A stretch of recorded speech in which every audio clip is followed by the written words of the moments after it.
사도행전 10장 1절부터 11장 18절까지 이야기는 이 사도행전 가운데 가장 긴 내용을 담고 있는 만큼 그 내용도 아주 중요한 의미를 담고 있습니다. 특별히 9장에서 우리 사울과 아나니아에게 환상을 통해 임하셨던 그 예수님께서 이제는 고넬료와 베드로에게도 환상을 통해 그 말씀을 전하시는 것을 보게 됩니다. 이 환상을 통해 말씀을 전하셨다는 그 자체는 일 자체가 전적으로 예수님에 의해서 이루어지고 있다는 것을 우리로 알게 합니다. 오늘 본문의 고넬료와 베드로가 본 것을 환상이라 이렇게 말씀하고 있습니다. 근데 그것을 영어 성경에서는 비전이라 이렇게 말씀합니다. 하나님은 당신의 뜻을 사람들에게 나타내실 때 여러 가지 다른 방법을 사용하셨습니다. 모세에게는 떨기나무 불꽃 가운데서 나타내 주셨습니다.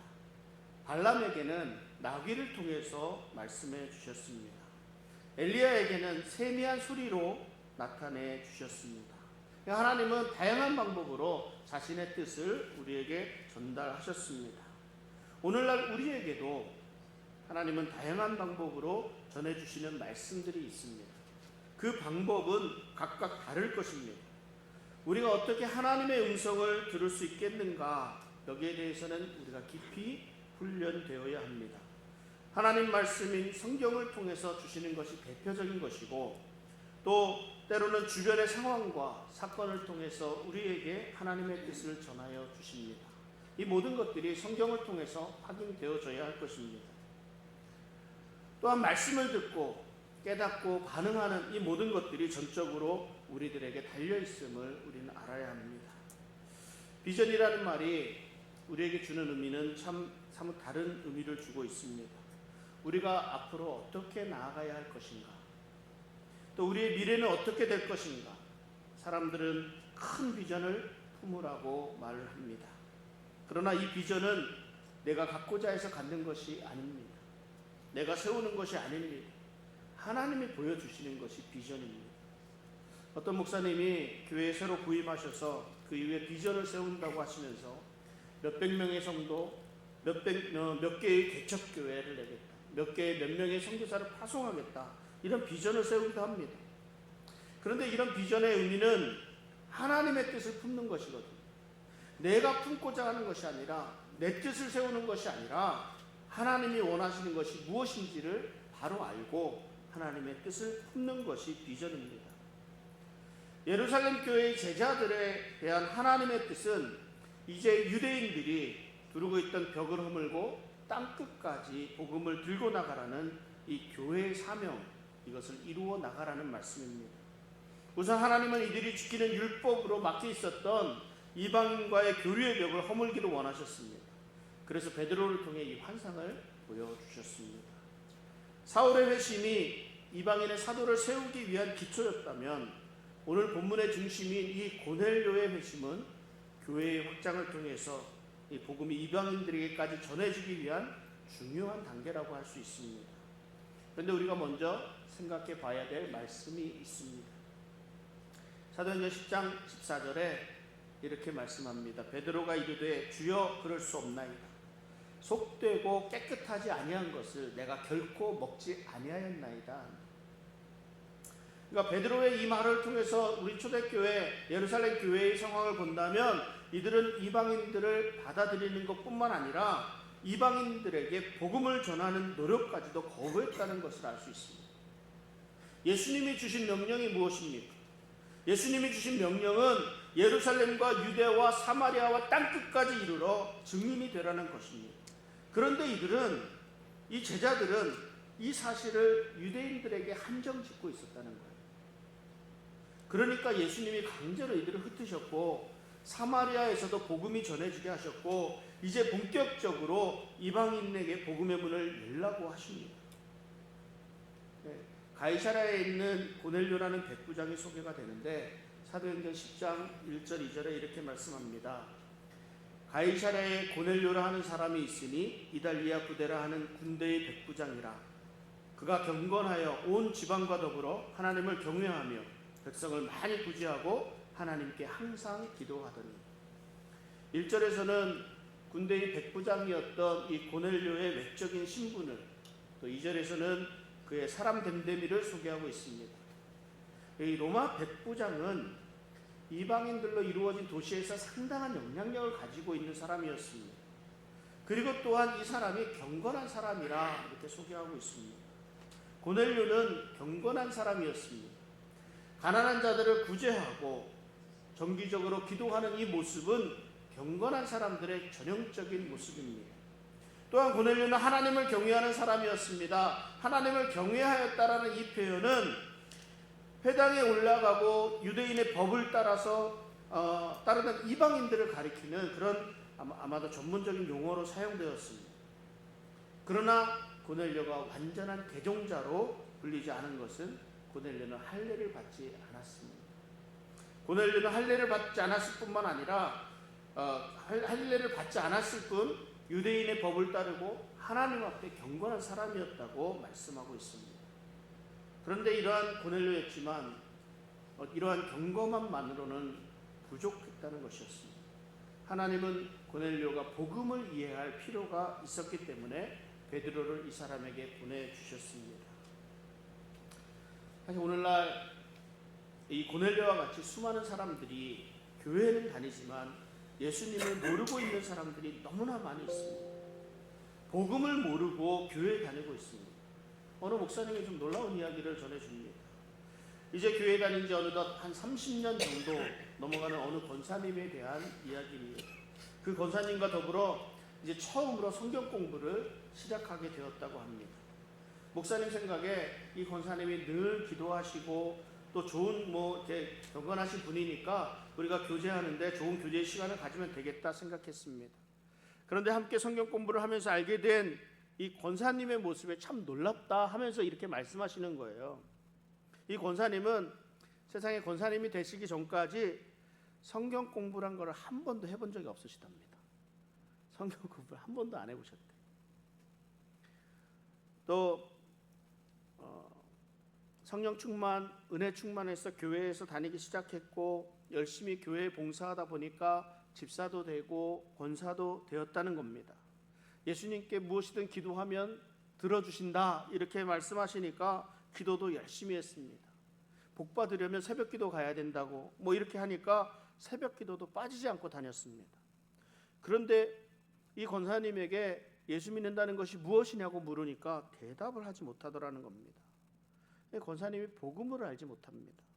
그저 영적인 자기 만족감에 젖어서 지내왔던 시간들이었습니다.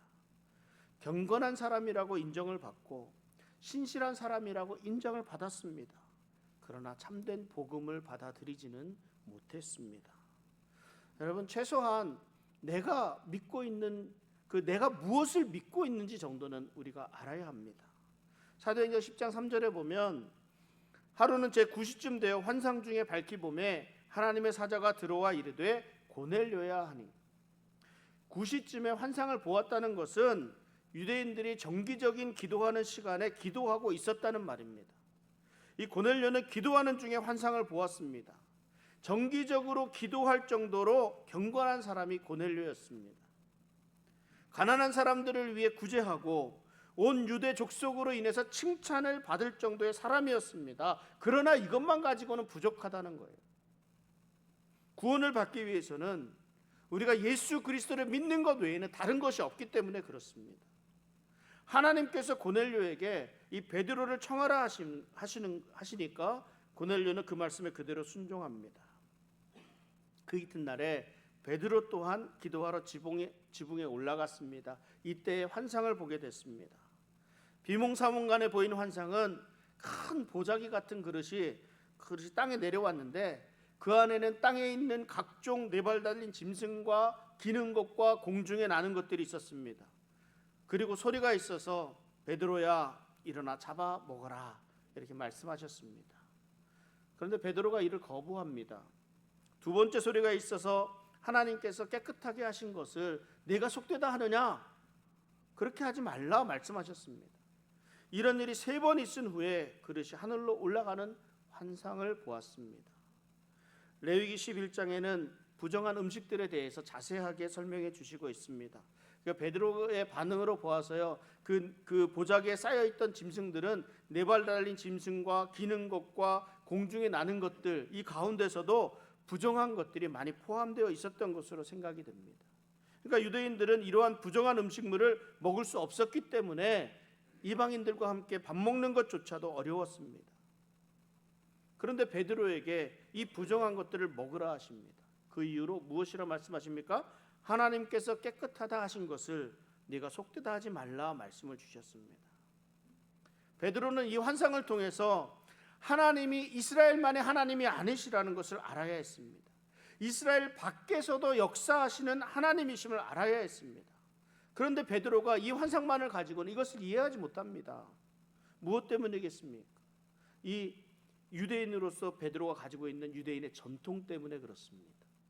특별한 선입견을 가지고 있었기 때문입니다. 베드로는 이방인들에 대한 자신의 견해가 옳다고 확신했습니다. 그러니까 이 환상을 보고도 전혀 하나님의 뜻을 이해할 수가 없었습니다. 이와 같은 선입견이 무섭습니다. 이와 같은 가치관이 사실은 무섭습니다. 저도 가능하면 선입견을 가지지 않고 우리 성도님들을 보려고 합니다. 있는 모습 그대로 보고 받아들일 수 있었으면 좋겠다 이렇게 생각합니다. 그래서 때로는 곤란을 겪을 때도 있고 저도 상처를 받을 때도 있습니다. 그러면 이런 사람은 상대하지 말아야지 뭐 이렇게 생각을 하다가도 또 다른 사람이 오면 또 똑같이 대할 수밖에 없습니다. 왜 그래요? 혹시나 하나님이 이런 분을 나에게 붙여주신 사람일 수 있기 때문에 그렇습니다. 나를 통해서 예수님을 알게 되고 예수님을 믿게 되고 또 구원받게 될 사람일 수 있기 때문에 그렇습니다. 그래서 새가족반 성경 공부를 하면서 아주 기본적인 것 같지만 새롭게 정리하는 시간을 가지면서 저에게 주신 우리 벨리 한인장로교회에 대한 비전을 나누고 그동안 신앙생활에 오신 우리 성도님들에 대한 그런 사정도 알 수 있는 이 시간을 가지게 됩니다. 새가족반 성경 공부 5주간이 서로를 이해할 수 있는 좋은 시간이 되기도 합니다. 그런데 이런 이해할 수 있는 그런 과정을 갖기도 전부터 먼저 담을 쌓고 벽으로 만들고 있기 때문에 문제가 되는 거예요. 이런 사람은 이래서 안 되고 저런 사람은 저래서 안 됩니다. 교회의 문턱이 사실 너무 높아서는 안 됩니다. 누구나 들어올 수 있는 곳이 교회가 되어야 합니다. 물론 우리는 조금 꺼려지는 분들이 있기는 합니다. 안 좋게 소문나신 분들이 많이 있습니다. 그런데 그렇다고 해서 이들이 들어오는 것을 막아서는 안 됩니다. 있는 그대로의 모습으로 함께 교제할 수 있을 정도로 우리의 벽을 허물어야 할 것입니다. 우리의 벽을 허물고 함께 하고자 해도 할 수 없는 분들은 어쩔 수 없습니다. 그 열매는 우리가 맺는 것이 아니기 때문에 그렇습니다. 하나님이 맺게 하시는 것이기 때문에 그렇습니다. 하나님, 이런 사람도 용서가 되겠습니까? 이렇게 할 수 있습니다. 이것들은 근데 우리의 생각일 뿐이라는 거예요. 이 생각을 하나님께 말씀드린다는 것은 내가 이제는 하나님과 논쟁하자는 거예요. 아나니아의 경우도 그랬고 오늘 베드로의 경우도 마찬가지입니다. 아나니아는 사울에게 가라 하시는 말씀을 듣고 이 사람이 그리스도인을 핍박하던 사람이라고 항변합니다. 이런 사람을 위해서 무엇을 해야 된다는 말씀이냐고 오히려 되묻습니다. 그건 뭐예요? 예수님과 따지자는 거거든요. 베드로도 마찬가지입니다. 예수님이 이런 부정한 것을 음식을 먹으라고 하십니까? 내가 지금까지 깨끗하게 지켜온 것 이것을 어찌 깨버리라고 말씀하십니까? 이렇게 항변하고 있습니다. 베드로가. 물론 아나니아도 베드로도 자신의 뜻을 꺾고 하나님께 순종했습니다. 내 마음에는 옳지 않다고 생각을 하지만 하나님이 하라시니까 하는 겁니다. 그러니까 저는 이 부분이 조금 마음에 들지는 않습니다. 저는 하나님의 진리의 말씀에 이렇게 항변하지 말고 논쟁하지 말고 겸손히 순종할 수 있었으면 좋겠습니다. 그러나 이렇게 순종한다는 것이 결코 쉬운 일은 아닙니다. 하나님께서 하라 하시면 무조건 순종하는 겁니다. 이것이 믿음입니다. 아브라함은 이삭을 바치라는 하나님의 명령에 그대로 순종합니다. 물론 마음이 아팠을 겁니다. 그러나 하나님께서 주셨고 하나님께서 바치라고 하시니까 그냥 그 말씀에 순종합니다. 그랬더니 어떻게 된 줄 아십니까? 하나님이 하시는 말씀이 이제야 비로소 내가 하나님을 경외하는 줄을 알겠노라. 이렇게 하나님께서 아브라함을 인정하셨습니다. 하나님이 말씀하실 때 겸손히 순종할 수 있는 저와 여러분들이 되시기를 바랍니다. 이 든든하게 서 있는 벽을 허무는 일이 쉬운 일이 아닙니다. 어색하기도 하고 나에겐 또한 죄의식이 또 우리에게 이렇게 있을 수도 있습니다. 그럼에도 불구하고 하나님은 우리의 벽을 허물기를 바라십니다. 누구에게든 복음이 전해지기를 원하십니다. 복음이 전해지는 것이 하나님의 뜻입니다. 지난 주일에 미국 교회에 가서 예배를 드렸습니다. 문화가 다르고 방식이 다릅니다. 좀 어색합니다. 그러나 무엇이 이들로 하여금 이렇게 사람들을 모이도록 하는 것일까 보고 싶었습니다. 그러니까 하나님의 인도하심을 깨닫게 해달라고 기도했습니다. 하나님의 말씀을 깨닫기 위해서는 우선 제가 가지고 있었던 선입견, 그런 가치관을 내려놓아야 했습니다. 제가 생각하고 있는 예배의 형식이라는 것들은 잠시 내려놓고 보아야 했습니다. 근데 어린아이에서부터 할아버지, 할머니까지 함께 예배를 드리러 들어옵니다. 어떤 사람은 드레스업을 하고 들어오고 어떤 사람은 아주 자유로운 복장에 이렇게 들어옵니다. 찬양하고 성찬식을 하고 설교를 하고 광고를 하는 아주 단순한 예배가 자연스럽게 이어집니다. 1시간 동안의 단순한 예배였는데 이 안에 감동도 있고 형식도 있고 열정도 있었습니다. 물론 제가 받아들이기 어려운 몇 가지 그런 부분들도 있었습니다. 그럼에도 불구하고 많은 것들을 생각하도록 합니다. 광고 시간에 무슨 광고를 하는가 보았더니 소그룹 모임을 소개하면서 적극적으로 참여하도록 권장을 합니다. 그러니까 소그룹 활동을 통해서 양육에 이어지도록 하는 것 같습니다. 어떻게 해서든지 관계를 맺고 복음을 전할 수 있는 기회를 만들고자 하는 것이지요. 복음을 위해서 내가 가지고 있는 많은 것들을 내려놓아야 할 때가 있습니다. 베드로가 환상에 대해서 계속해서 생각할 때에 성령님께서 말씀하셨습니다. 두 사람을 맞이하고 의심하지 말고 함께 가라. 이렇게 성령님께서 말씀하십니다. 베드로는 계속해서 의심이 들었던 거예요. 자신이 본 것이 착각이었나 아니었나 이렇게 했을지도 모릅니다. 왜냐하면 자기는 도저히 이해할 수가 없었거든요. 지금까지 자기가 믿어왔던 모든 것들이 다 무너져 내려는 것이기 때문에 그렇습니다. 이렇게 번민하고 있을 때 성령님께서 의심하지 말고 함께 가라 말씀하십니다. 우리가 결정하지 못하고 머뭇거리는 것은요, 우리에게 확신이 없기 때문에 그렇습니다. 이것이 맞는지 틀리는지 알 수 없기 때문에 발을 내딛지 못합니다. 이럴 때 어떻게 합니까? 우리가 그래서 성령에 민감해야 됩니다. 성령님께서는 우리로 하나님의 말씀을 바르게 깨닫도록 인도하십니다. 그리고 우리가 하나님의 말씀대로 행할 수 있도록 인도해 주십니다. 그러니까 성령의 사람은 말씀 그대로 행하는데 지체하지 않습니다. 베드로는 성령에 따라 행하는 사람이었습니다. 어찌되었던 자신이 가는 길이 자신의 생각에 옳지 않은 것이라 생각이 될지라도 성령의 인도하심에 민감하게 따르고자 합니다. 사도행전 10장 28절 29절 말씀에 이렇게 말씀합니다. 이르되 유대인으로서 이방인과 교제하며 가까이 하는 것이 위법인 줄은 너희도 알거니와 하나님께서 내게 지시하사 아무도 속되다 하거나 깨끗하지 않다 하지 말라 하시기로 부름을 사양하지 아니하고 왔노라. 묻노니 무슨 일로 나를 불렀느냐. 사실 이 베드로가요, 이 고넬료를 만나는 그 순간까지도 하나님의 뜻이 무엇인지를 제대로 알지 못하고 있었습니다. 그리고 다만 하나님이 보내셔서 온 것뿐이라고 지금 말하고 있습니다. 마음에는 들지 않습니다. 마음에는 들지 않지만 하나님이 가라 하시니까 왔다는 거예요. 그래서 참 사실 제 주관이 뚜렷한 사람은요, 하나님 말씀에 그대로 순종하기가 참 어렵습니다.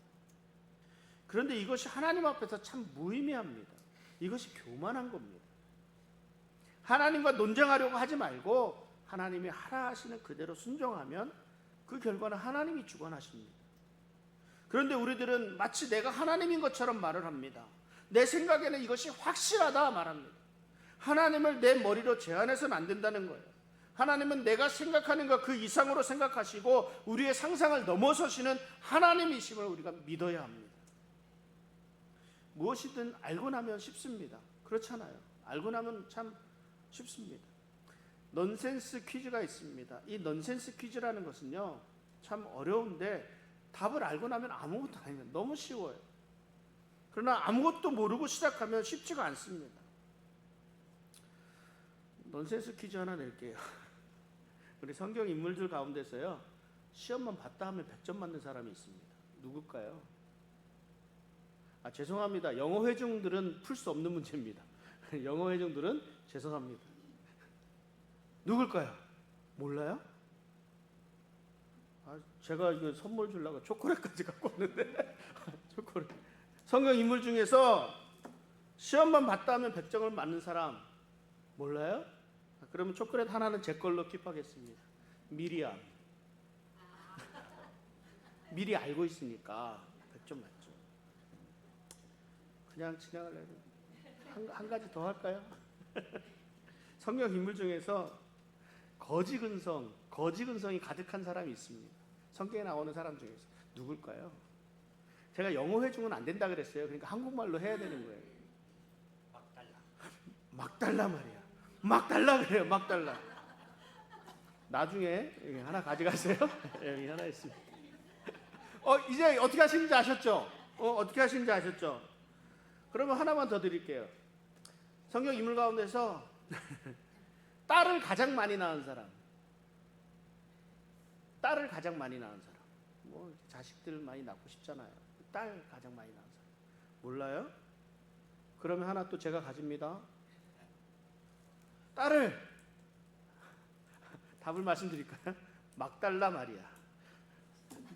모르겠어요? 막달라. 딸을 막 낳아. 이게 설교를 해야 되는데 하나 더 있어갖고 하나 더 드릴게요.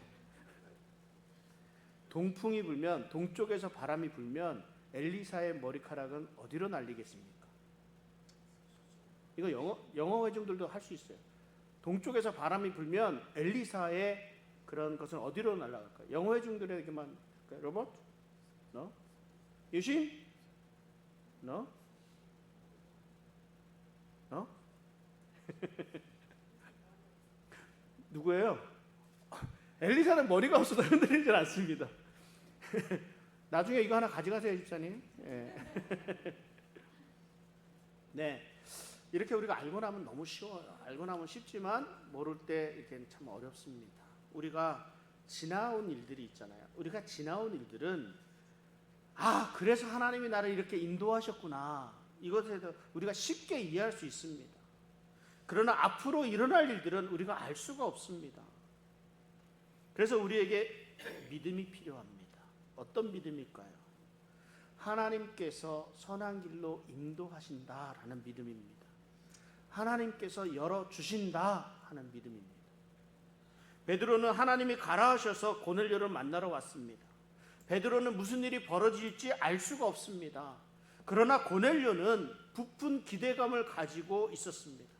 하나님의 사자 베드로를 만나서 주님의 말씀을 듣고자 합니다. 그래서 가까운 친척과 친지들을 다 모아놓고 기다리고 있습니다. 베드로가 들어오자 그 앞에 엎드리기까지 합니다. 베드로가 당황하지 않고 그 고넬료를 이렇게 세우면서 나도 같은 사람이라고 이렇게 세우는 모습을 봅니다.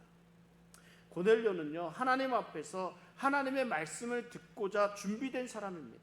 마음이 열려있는 사람입니다. 하나님은 이방인들에게 복음을 전하기 위해서 이 고넬료와 같은 사람을 준비시켜 주셨습니다. 베드로가 이 일을 확인하는 거예요. 지금 확인. 사도행전 10장 33절에 내가 곧 당신에게 사람을 보내었는데 오셨으니 잘하였나이다. 이제 우리는 주께서 당신에게 명하신 모든 것을 듣고자 하여 다 하나님 앞에 있나이다. 무슨 말입니까? 주께서 당신에게 명하신 모든 것을 듣고자 합니다. 고넬료의 마음은 이미 마음이 다 열려있는 사람이라는 거예요. 예수님께서 예비해 놓으신 사람입니다. 베드로가 이제야 예수님이 자기를 이곳에 보내신 그 이유를 깨닫게 되는 거예요. 10장 34절에서 35절에 그래서 이렇게 말씀합니다. 베드로가 입을 열어 말하되 내가 참으로 하나님은 사람의 외모를 보지 아니하시고 각 나라 중 하나님을 경외하며 의를 행하는 사람은 다 받으시는 줄 깨달았도다. 하나님이 원하시는 것은 이방인의 벽을 허물고 이방인에게도 복음을 전하게 하시는 것이었습니다. 베드로가 복음을 전할 때 성령이 말씀을 듣는 모든 사람에게 내려오셨습니다. 베드로와 베드로와 함께 온 사람들이 이방인들에게도 성령이 임하시는 것을 보고 놀랐습니다. 그리고 이들에게 세례를 베풀도록 명하셨습니다. 이방인에게 복음의 문이 열렸습니다. 베드로가 이들에게 안수를 한 것도 아닙니다. 베드로가 이들을 위해서 특별히 기도하지도 않았습니다. 다만 예수 그리스도를 전했습니다. 복음을 전하니까 이들에게 성령이 임하였습니다. 오늘 말씀을 정리해 봅니다. 어떤 분이 나는 하나님의 일을 하고 하나님은 내 일 하신다 이렇게 말씀을 하십니다. 대단히 좋은 말로 생각이 되어졌습니다. 내가 하나님의 일을 하는 것에 방해되는 일이 있어서는 안 된다는 의미입니다. 내 가족도 내 비즈니스도 내가 해야 하는 모든 일들은 주님이 해결해 주시니까 열심히 전도하고 기도하고 교회 섬기는 사람이 되라는 그런 권면의 말인 줄 압니다. 좋은 의미의 말입니다만 표현이 정확하지는 않습니다. 그래서 그 말을 제가 좀 바꿔봤습니다. 하나님이 하나님의 일을 이루시기 위해서 나를 사용하시고 또 나의 일도 하나님이 살펴주신다. 모든 일은 하나님이 주관하십니다. 우리는 그저 주님의 일에 쓰임받는다는 사실에 감사하고 순종하는 겁니다.